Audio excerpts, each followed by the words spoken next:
Hello again, fellow BeachBum traders. Thank you for joining us for part one of our weekly trading game plan for the trading week of April 17th through April 21, where we'll talk about how to make money trading tax season. We'll also talk about some potential ways that you can also save money on your taxes with your trading as you make money trading. We'll also talk about some ways that you may possibly, again, save on your tax exposure in that way. So stick around for the strategies, and we'll talk about how to make money trading tax season, as well as possibly how you can save some money on your taxes. So let's get started. So here's our Google document with our notes for our weekly trading game plan for this week. Again, these Google documents are publicly accessible. You can find the direct link to our Google Notes, our notes for our weekly trading game plans, in the description box below. We store all of our weekly trading game plan notes in a publicly accessible Google Drive folder, so you can refer back to notes from our previous weekly trading game plans, etc. And you can again find the link to this Google Drive folder, which is publicly accessible, in the description box below. Welcome to Ricky Khan. Thank you for joining us. Glad to see you. Hope you're doing well. So again, we're going to talk about make money trading tax season. And one of the things we did is put together a short video with some input from ChatGPT on what are the best performing stock market sectors and industries during tax season and why. And you can access that short video via the link in our notes document. Again, we'll be releasing that as soon as we're able. But again, you can watch that short video now via the bonus link in the notes section. Again, our notes contain links to bonus videos, the tools, etc., that we use for our weekly trading game plan. We've also released several about how to make money trading in April, how does the market perform in April, and what are the best performing sectors and industries in April. So we'd also recommend that you see that in terms of, historically, how does the market perform in April, and what are the best performing sectors and industries in April. And hopefully that will help you succeed and make money trading both the tax season as well as the whole month of April. So now we'll jump into Finviz and we'll look at where the markets ended up on Friday. We'll look at the indices, sectors, etc. Good morning, Flip of the Shippa. Thank you for joining us. Glad to see you as well. So we see on Friday the markets all kind of started up and then dipped down and then tried to make a recovery towards the end of the day, but they all ended just slightly lower on Friday. Again, it looks like, they tried to rally into the close. But many more decliners than advancers, about 2-to-1, 70-30, decliners versus advancers, 60-40, new lows versus new highs. We've got 55% below their 50-week, and about 50-50, 52% below their 200-week. So even though the market ended up a little bullish, overall, it was pretty negative. We see a lot of red, UNH, healthcare, very red. NVIDIA was the outperformer in technology. See some energy performance, some financials. JP Morgan, Wells Fargo both reported. They reported good earnings. And so some of the fear for the major banks was alleviated. And we'll see in the sectors there's a major inflow into the financial sector. So if we look at just some of the recent news, bank failures for short-term lending. So again, there'll be a lot of focus on the regional banks in the coming week, and we'll talk about earnings. We'll look at who's reporting earnings.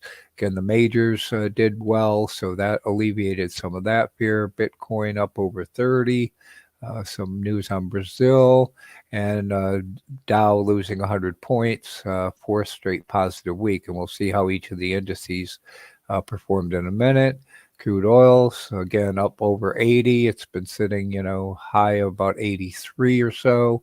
It's got good support around 80. We'll see that in the futures. Natural gas is, again, my humble opinion, pretty range bound between 2 and 3. Bounced off 2 again. Went up to about 210. Gold retraced a little bit. It's got good support at 2,000. You see it bounced up off the low 2,000s. Again, all the futures are pointing down right now.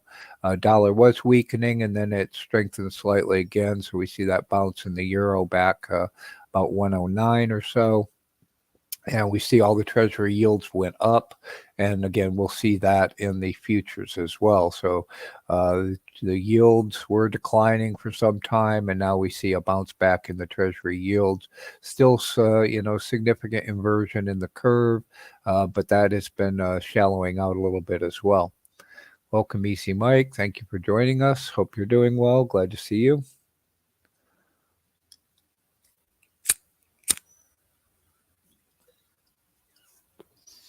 So we'll look at each of the indices. S&P, SPY, again, we see this, resistance trend line. It did break slightly above that. It's got good support at that lower trend line. We've got a narrowing wedge here. We'll zoom out in a minute. It's significantly above its averages. Looks like we've got, potential golden cross happening, which is all very positive. Although, as you can see, this trend line is posing significant resistance. And I want to talk, when we get into the sectors, I'll probably talk in more detail about a hypothesis that I think is part of that resistance, and particularly in the SPY. So again, we see it had a nice run. It's up over its weekly moving averages. It hasn't quite tested that previous high. Again, I'll just throw up my financial advice banner. This is not financial advice, as is none of our content. We're not financial advisors. All of this should be taken for educational and hopefully some entertainment purposes only. And as Easy Mike points, is range bound, and again, that's my hypothesis. Is I believe we're still very much in range bound markets. We can see we're just kind of bouncing back and forth within a range, and I expect this lateral movement to continue. I guess I'll talk about this resistance and my hypothesis in terms of particularly the SPY. Now we'll see this in the sector rotation.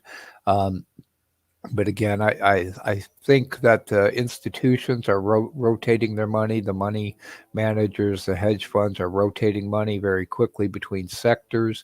And we've seen significant outflow from stocks. So I think a part of this resistance is that there's no new money flowing in.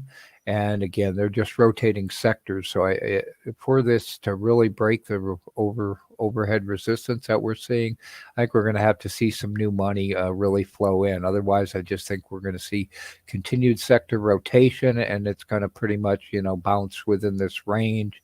And by rotating sectors, they can hold the indice up. So again, that's one of my hypotheses. I don't expect us to break out anytime soon unless we can get some new money coming in, and I don't see that in the very near term. So again, I expect us to continue to be range bound, and we'll trade that accordingly. We saw a nice run up in the NASDAQ. Now the NASDAQ does have an upwardly trending channel. It's kind of sitting in the middle of that channel. Hasn't quite tested that previous high back from late August of last year. Did break out from the January-February high. So, it's trending upward, and they're, pretty much in the center of that trend. But we did see a rotation out of technology somewhat on Friday. So again, we see the NASDAQ's performing quite well. Potential golden cross, that's very bearish, or very bullish, I mean. Pretty positive. Again, hasn't tested the previous high, so it's got potential upside. It's just if they're going to rotate back into technology, which would not be surprising. Dow, we saw some rotation out of industrials, but it did bounce back. It's up above its moving averages again. Hasn't tested the previous high. Again, bullish, but I think all of these are going to continue to be range bound with some significant movement. So, there's plenty of ways to make money in this range, but in terms of a major breakout to a major new high, I don't see it anytime soon.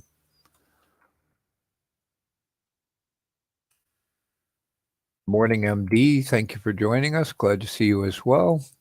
So the Russell, again, very range bound. We see these, pretty dramatic movements, up and down. So again, a rotation in and out of small caps, risk on, it goes up, risk off, it goes down. The small caps are more vulnerable to interest rate hikes, some of the other economics, recessionary fears, etc. So again, I expect it to be pretty range bound, but again, plenty of trading opportunity when they rotate into small caps. Look at the VIX. Again, we'll talk about the economic data that came out. CPI was, so inflation is cooling, but very slowly. Again, I'll talk in further detail about my hypothesis in those regards in the near future. But with that positive CPI, the cooling of inflation, both from a consumer and a producer standpoint, the VIX, cooled off significantly. Where, as you can see, we're at a very low point from the very near future. If I zoom this out just a little bit, and we can see, the lows in the VIX is in the near term is, 16 or so. So last I saw, I think the VIX was sitting around 1707 or so. So again, it's got some downside to go, but again, it's, at a very low level compared to the past several years. So any kind of regional bank failure, fear, etc., could cause a pop back up in the VIX.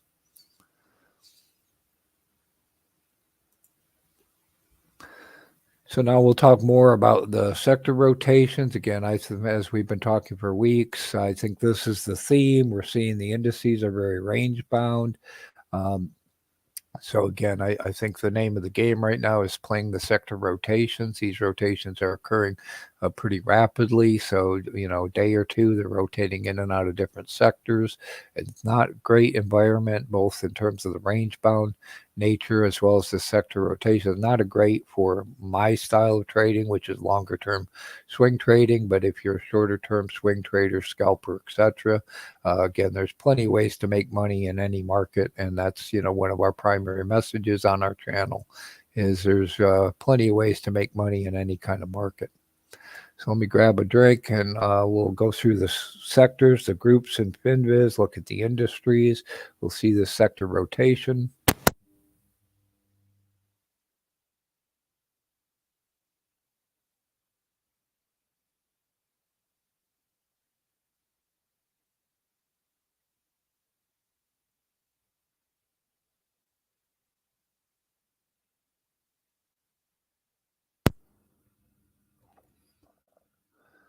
So Easy Mike says, yeah, the VIX is seems to be stifled by that zero DTE stuff. I would agree. That's in terms of driving it down. Welcome, Blind Trader. Thank you for joining us. Glad to see you as well. So we see on Friday this major rotation into financials, again driven by the positive earnings in J.P. Morgan, Wells Fargo, etc. So the major banks, driving this financial. But again, the financial sector is a very small percentage of the S&P relative to technology. We see real estate really got hammered on Friday. It had been trying to move up. I've seen some attempts at pushing real estate up, and it's been failing. So there's significant resistance in that area.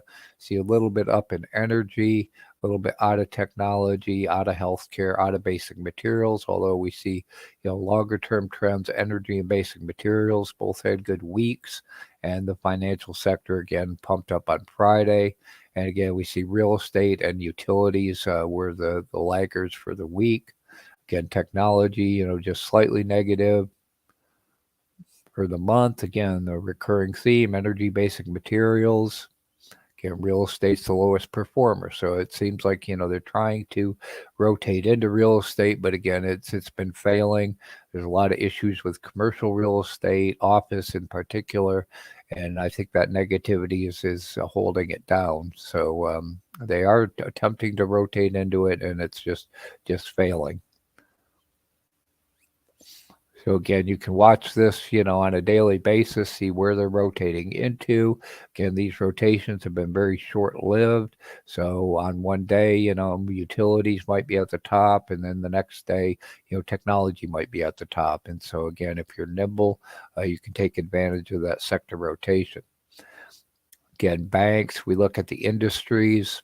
Banks, number one for Friday. Trucking, again, it was very negative the day before, and they rotated into it very positive. Capital markets, retail numbers weren't terrible, but they were negative, so we saw some recovery in retail areas. See REITs, the real estate, very negative. Again, we're seeing rotations with aluminum. Solar was positive, I think, on Thursday. Big rotations in and out of solar, in and out of aluminum, uranium. We've been talking about these for weeks and weeks. And on any given day, coal, gold, silver, again, were negative, but they were very strong for the rest of the week. So again, we saw profit taking, and we'll see a rotation probably back into gold and silver and coal and solar and steel and uranium in the coming days. So keep an eye on these types of charts, and if you see where the money's flowing, take advantage of it, or see where it's flowing out of if you want to short. So again, for the week, solar was very positive. On Friday, very negative. Steel, positive. I'm sure gold, silver did okay. Uranium was positive for the week again. So profit taking rotation out on Friday. So again, I think this is the name of the game. And this, as well as our ETF Google Sheet, are areas where you can see these sector rotations. Welcome, Walter Lyons. Glad to see you. Hope you're doing well.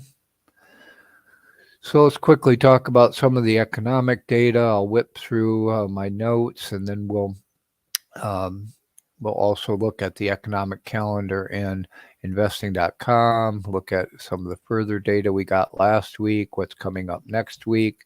Again, I didn't take a lot of notes Monday, Tuesday, that we had core CPI and CPI data on Wednesday, as well as mortgages. See, mortgages dropped a little bit. Again, the 10-year Treasury was dropping, so mortgage rates were dropping. Then we got the CPI data. Core was pretty much in line. The index was a little bit below expectations, in the year-on-year as well as the month-on-month were below expectations. So again, positive impetus for the market. So, the markets were running up on that data. You see real earnings was a little less than, drop was a little less than expected. Oil had a build rather than a decline, which was expected. It didn't seem to affect oil prices a whole lot. Again, they're still sitting in the 82, 83 area. Refinery utilization dropped negative, so less refining utilization, and gasoline inventories were down. Also, they released the Fed minutes at 2 p.m. on that day, and the notable takeaway from those Fed meeting minutes that I took away was that there's a mild recession. So they're expecting a mild recession starting later in 2023, and the market reacted somewhat negatively to that. So now recessionary fears seem to be slowly taking over from inflationary fears. We're seeing inflation coming down, but there's other indications we'll see in the job market as well as manufacturing data, retail data that says, yeah, we're probably going to end up in some kind of recession later this year. And we've been talking about this, expecting this for quite some time.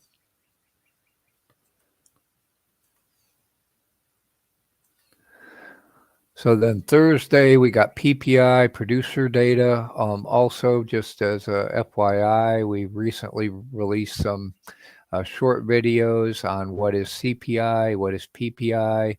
Again, for more beginning traders, they're short videos. They've been released, but you can access those via the links in our notes as well. Hopefully that will help people understand, new traders understand what these various economic data points are and what they mean and what they might mean for your trading. So then we got PPI and continuing jobless claims data. So we see continuing claims dropped a little bit, but initial claims was, significantly higher than expected, significantly up from previous week. So the job market is slowly weakening. Inflation on both the producer, the front end of the curve, and the tail end, the consumer end, are slowly coming down. So again, a slowly weakening job market, slowly decreasing inflation. You see the PPI month-on-month number was significantly lower than expected.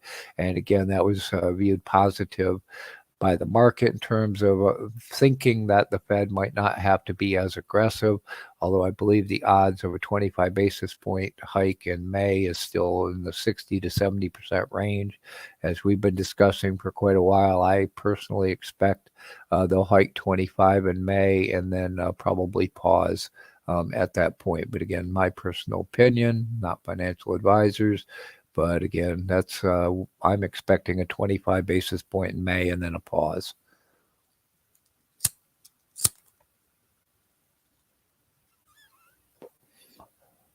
Then we also got Michigan consumer sentiment. We'll look at that in investing.com. So I'll flip over there, see if we missed anything else from this week. Wholesale inventory is down just a little bit. Small business optimism was up a little bit. Again, oil stocks was up just a little bit. There's CPI, better than expected in terms of inflation coming down. Cleveland CPI was down more than expected. So again, jobless claims. Natural gas storage was again a build, and again, I think it's just pretty range bound between 2 and 3. It's just been bouncing off of 2. We'll see if it breaks down below 2 at any point. Retail sales was negative, more than expected. So again, weaker consumer. Again, headed in, there's indications of potentially heading into a recession. This industrial numbers weren't too bad, though. Manufacturing production was down more than expected. Again, slowing economy. Consumer expectations in general were, positive, more positive than expected, but their inflation expectations were significantly higher than inflation. So the consumer is still expecting high inflation. So again, it's not coming down that fast. The rig count decreased again, so this is the second week in a row that the oil rig count has decreased, so that should reduce supply over time. But again, the oil price has got pretty good support at 80, and it seems to be pretty range bound between about 80 and 83 right now.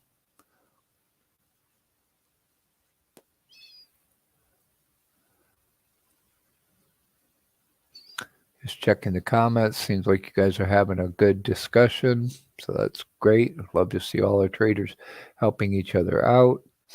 Just a quick reminder, as this data comes out, and also so you can continue to have your discussions, we have a free Discord.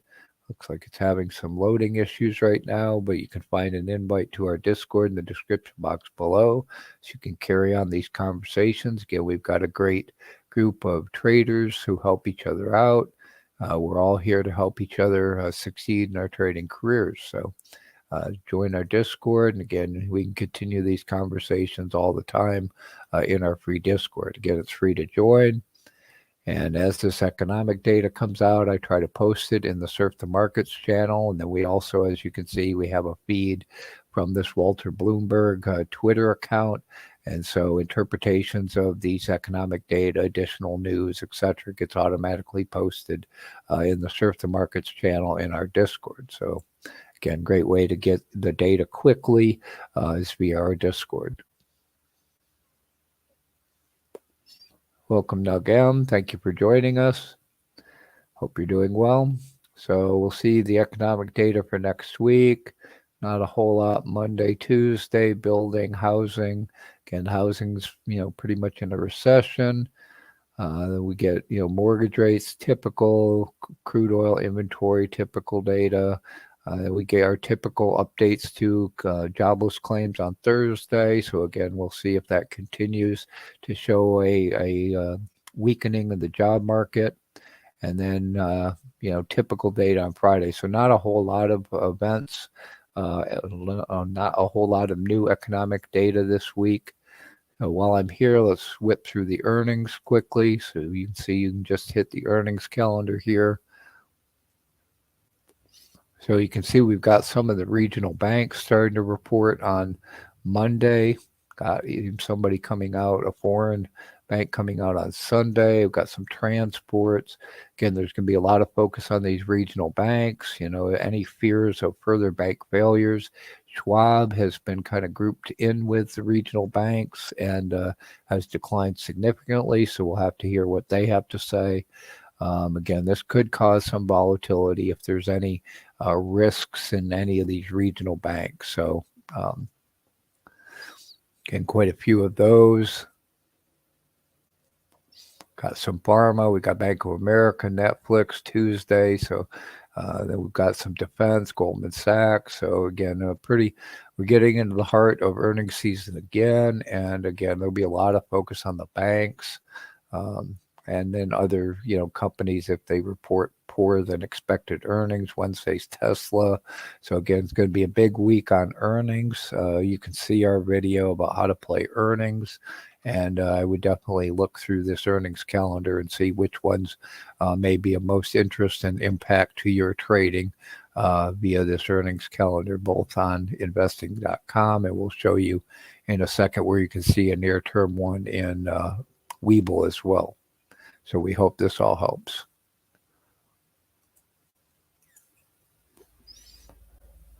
Also, since the theme of our weekly trading game plan, part 1 this week is on taxes. Just a quick reminder, Tuesday the 18th is when taxes are due this year.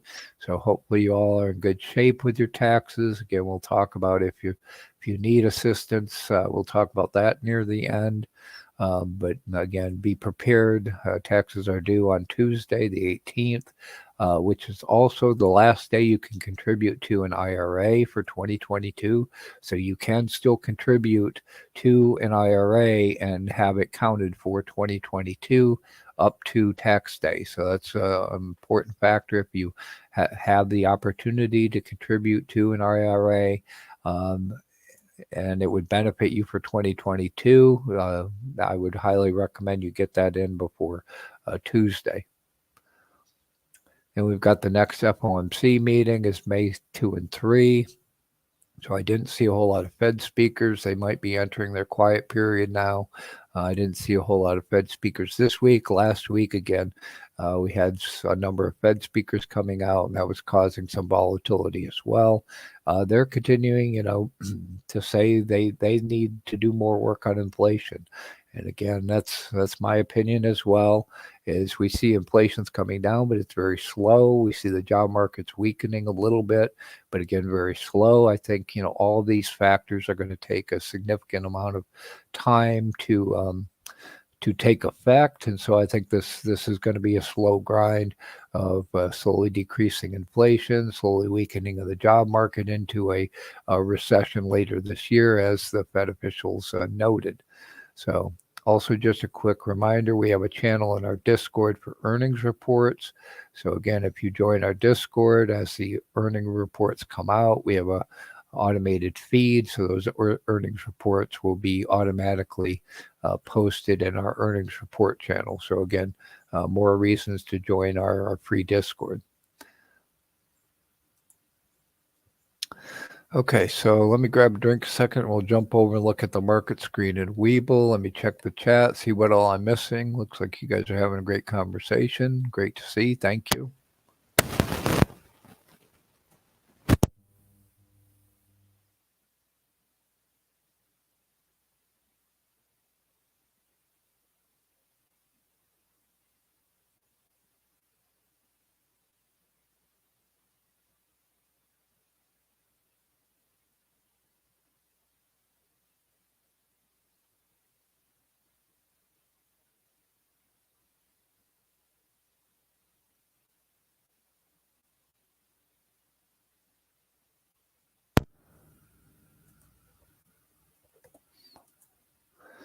Okay, so this is the market screen and the online version in Webull. And we can see the advancers and decliners. Again, we see many more decliners on Friday, although the magnitude of the decline was relatively small. We have a few outliers and very positive advancement. I thought this was interesting that we saw a net inflow in the NYSE. The past several weeks, we've seen outflows from both the NYSE and the NASDAQ. Now we're seeing, pretty significant outflow still in the NASDAQ, but now an inflow in the NYSE. And I'm guessing part of that may be the banks, the financial sector. Again, that was interesting that we're seeing an inflow. Again, part of my thesis with why I think the market is and will continue to be range bound is that people are taking money out of the stock market. They're putting it in money market funds. They're putting it in treasuries, bonds, etc. So as we saw several weeks of outflows out of the stock market, so I think it's kind of interesting that we've got a positive inflow.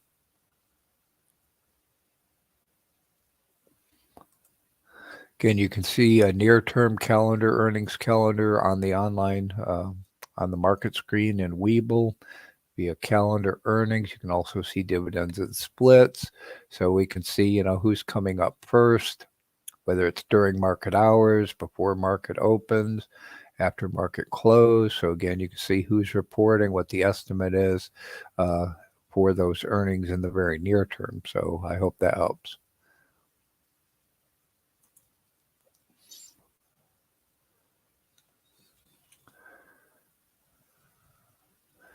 Okay, we'll look at the industries for the week. So you see uranium, renewable energy, very positive. So solar, uranium, positive for the week. Some education, oil and gas, very positive for the week. Metals, mining, silver, gold, lithium. So again, a EV theme. Construction, oil and gas. Again, banking was split, and we're going to see a big divergence between the majors and the regionals in the financial area. Biotech's very divergent, very split. See a little bit of recovery in logistics, transports, financial technology. Okay, so again, a recovery in fintech, more interest in that as money flowed in that area. Home building and construction, I think Lennar did pretty well. And investment banking, again, this is going to be more of your major banks.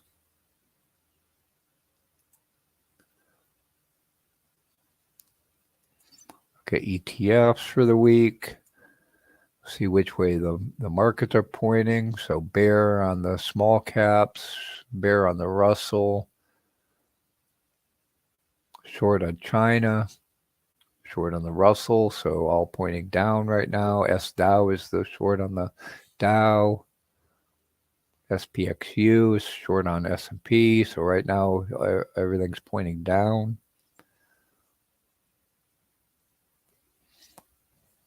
Some bets on the VIX. Euro positive, yen positive. So again, betting a weakening, further weakening on the dollar. Small cap bear, short Russell, short China, short Europe.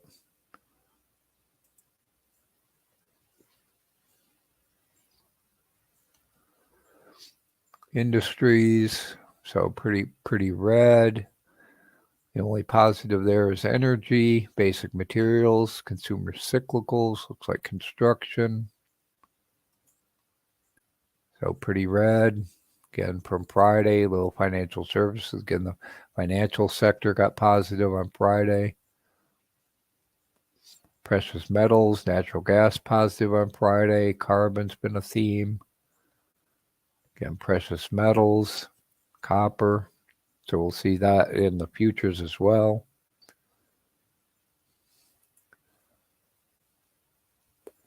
Seven to 10, so all the bonds, short term, were positive. Okay, so let's jump over and look at the futures and Finviz.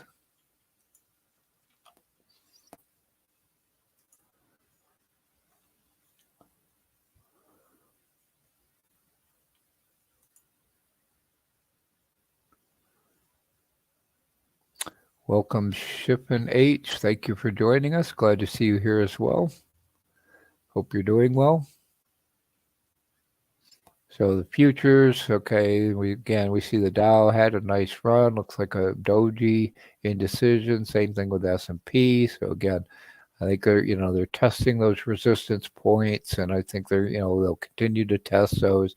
Otherwise, be pretty much range bound. So we see, Dow had a nice run up. Looks like maybe it might go test the previous high. Same thing with the S&P. Nasdaq is running pretty high. See again, very range bound on the Russell. It makes these runs. See this major decline in the VIX. Again, it's very low right now. So any fear, any negativity news could cause a pop. Otherwise, it'll continue to decrease, to retrace lower until we get about the 16 level. Yeah, we see this run up in oil. It popped on that OPEC news of reducing production, got up over 80. 80 is pretty stable support. It'll pop up to 83 or so and then retrace back to 80.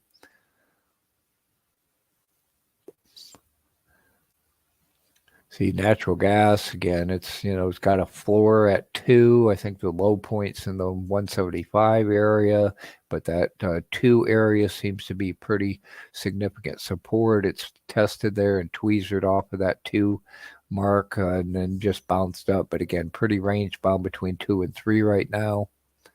So short-term opportunities, but again, for a longer term, until something changes, we expect it to be pretty range-bound between 175 and 3, or 2 and 3. Again, you'll get daily volatility. Again, we see gold jumped up over 2,000. That 2,000 is good support. It's probably going to come down and test that 2,000 support again, and then we'll see if it's going to make another leg up, or just consolidate further. Again, silver's had a big run. Again, we see more potential upside. Silver could go to 30, but again, that 25 level is pretty significant support. So I would expect it to come back and retest at 25, and then again, we'll see if it bounces back up and goes further. Getting a lot of positivity in gold and silver now. I do believe, and we can talk about this more tomorrow, I think some of the small miners who would obviously benefit from these very high gold and silver prices, a lot of them sell both gold and silver. They should have very positive earnings going forward, and I believe they've been lagging. So you might want to see if there's potential opportunities in those areas. We're already long quite a few small gold and silver miners, as well as GLDI and SOVO, which are monthly dividend payers on gold and silver. Palladium, you see it kind of ran up. It never did kind of retest that bottom again. Looks like it's going to retest the top. Its recent high, so we'll see if it bounces back down or if it finally breaks up into an upward swing. Same way with copper. The other commodities been pretty volatile. See lumber kind of bottoms swung up, sugars run up. We see the treasuries finally peaked and rolled over, so that means yields are going back up. So, and prices are coming down. Again, part of that was the weakening of the dollar. And then, we saw that pop up in the dollar on Friday. But again, it almost tested the parity, the 100 level, and then bounced back up. So that 100 level is probably significant support. So it'll probably have to retest that 100 level a couple times.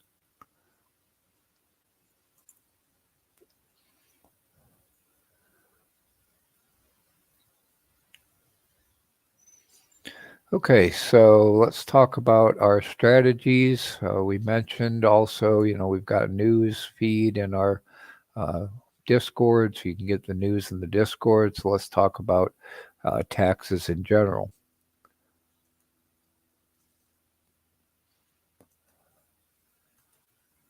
So again, I'll put up my disclaimer. Also, we're not tax advisors.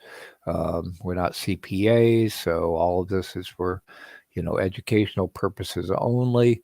Again, Tuesday the 18th is the due date for taxes. If you're not ready to file your taxes yet, you can file an extension. Hopefully you're aware of that, and you'll need to act quickly to get your extension in. But I believe you can get them extended till like October. A lot of people do file extensions. It just gives you more time to take advantage of all your potential deductions.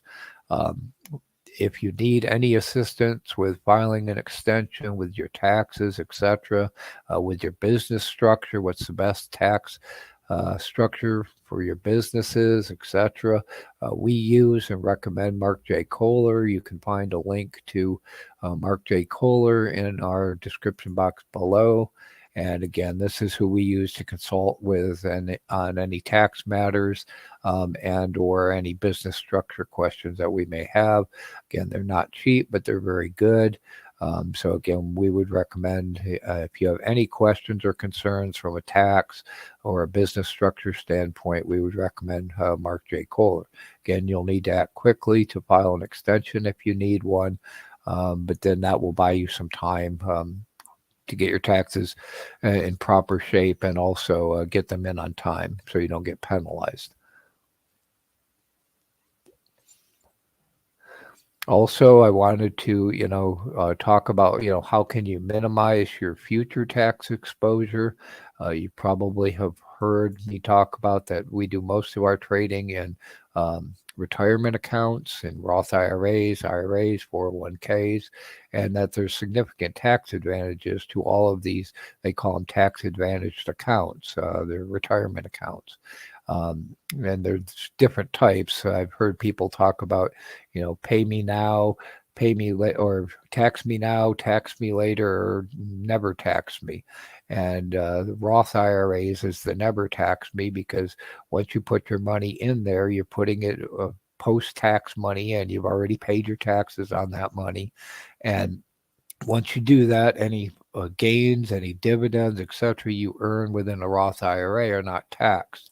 Again, I'm not a CPA or a tax attorney or tax, but that's why I favor a Roth IRA.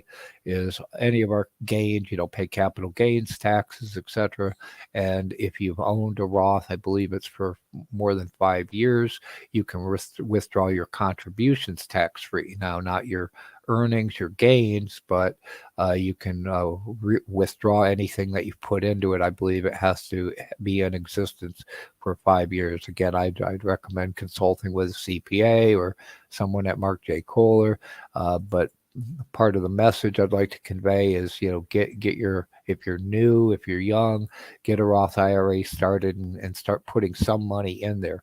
This is how Peter Thiel created, a $1 billion Roth IRA, is by doing his investing in a Roth IRA, growing the earnings, the gains in a Roth IRA, and it's not taxable. He'll owe no taxes on that money unless they change the rules. Now, an IRA is a tax me later. You put in pre-tax money, but when you take it out, then you pay taxes. So the question there is the tax rate going to go up higher in the future? Is your income bracket going to be higher in the future or lower? So again, considerations that you need to a financial advisor or a tax attorney to decide. 401ks, obviously through your business. There are some unique opportunities if you happen to be over 59 and a half and you have a 401k from a previous employer. There are some ways you can avoid having to pay. Actually, if you're over 55 and it's a previous employer, you do not actually have to pay the penalty, the 10% penalty to withdraw, but you do obviously have to be, this is a pay me later, tax me later type of account, so you do have to pay taxes for withdrawals on 401ks. Now, your existing 401k with a current employer is different, and withdrawing that before 59 and a half also incurs a penalty. So again, all things to consider, but again, contributing, and again, all these are tax advantage. So all of our capital gains, dividends, etc., we don't pay any taxes currently in any of those accounts. So I hope that helps. And again, I'd recommend you consult with, Mark J. Kohler, an appropriate CPA tax attorney to figure out, how can you minimize your tax exposure going forward. So the less money you pay in taxes, the more you have to invest and compound for your future benefit. Okay, so let me grab another drink real quick, and let's talk about other ways that we can make money. Just since we're in tax season, how can we make money trading during this tax season?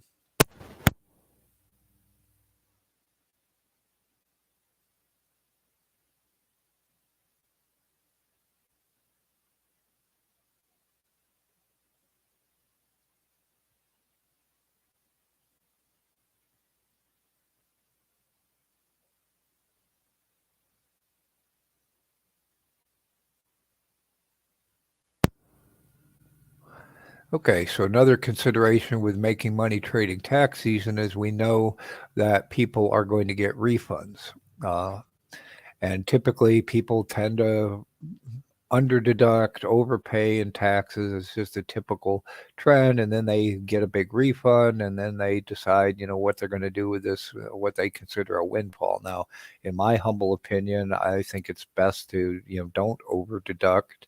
Why give the government a loan for the year? Why not put that in your retirement account, your investment account, and then if you have to pay them a little bit at the end of the year, that's fine. And again, they've been loaning you money for the year then.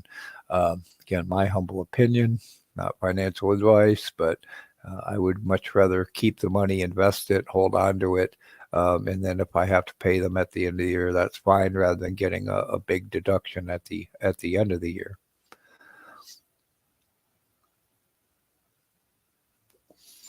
Welcome aboard to Be Free.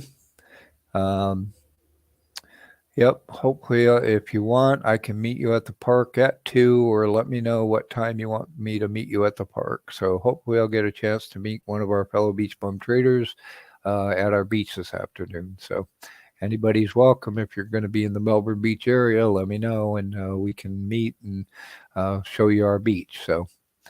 So again, let's talk about, people are going to get refunds. What are they going to do with them? Where are potential opportunities where people are going to go spend their money? Now, something I did hear on the news was that the average refund's expected to be about 11% smaller this year. So people are going to have less money coming back. But again, they're still going to get this windfall of money. So what are they going to do with it? So where's that money going to go? And how might we take advantage of that? So again, things to think about is, what are they going to do with that refund? Are they going to save it? Do you think they're going to save it, put it in a bank? Do you think they're going to pay down debt? They're going to pay off a credit card with it, pay down their mortgage? Or are they going to spend it? And if so, on what? Or are they going to invest it? Now, again, my humble opinion, I think hopefully they would invest it. But, I think probably typically they're going to spend it. And the trends, for consumer spending has been on experiences and travel and things like that. Um, are they going to buy a car or buy appliances? Or they probably did that during the pandemic. So again, I think, in my humble opinion, I think they're going to spend it on travel experiences, or they're going to, essentially blow it. It's going to be gone, although they probably should pay down debt, invest it, or save it. So again, I'd love to hear your opinion in the description box below, or the comments below in our Discord.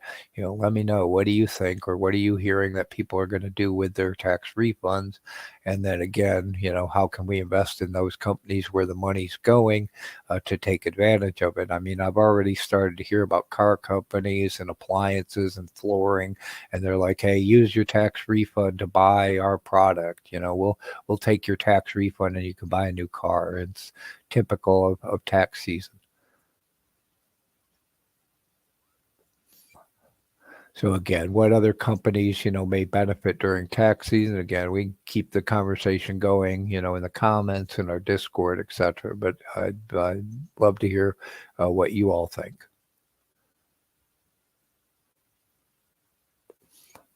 Hello, Tony Roses. Thank you for joining us. Glad to see you as well. So again, you can also hear about April. You can access those videos. Those have all been released. I did want to very quickly talk about biotechnology. I've been talking about this in several of the chats. Hopefully, you all heard about that Texas judge reversing an FDA approval. And in my humble opinion, that will provide another major headwind to any investment in biotechnology until resolved. Now, I did hear that one of the Supreme Court judges essentially put a stay on this reversal, so it's kind of in limbo at this point. But again, I think that level of uncertainty is going to be a major headwind to investment in biotechnology. Biotechnology, we used to invest a lot in biotech, small biotechs, when the growth phase was on. But now, you're investing for the big reward. If they get FDA approved, if they get to market, then there's the big payoff. Well, if a judge could turn around and negate that FDA approval, then why would anyone take that risk? And I don't think people in general will. So I think we're going to see a lot of hesitancy to invest in biotechs. And that's, in my humble opinion, unfortunate, but I believe that that's reality. So I just wanted to throw out that warning.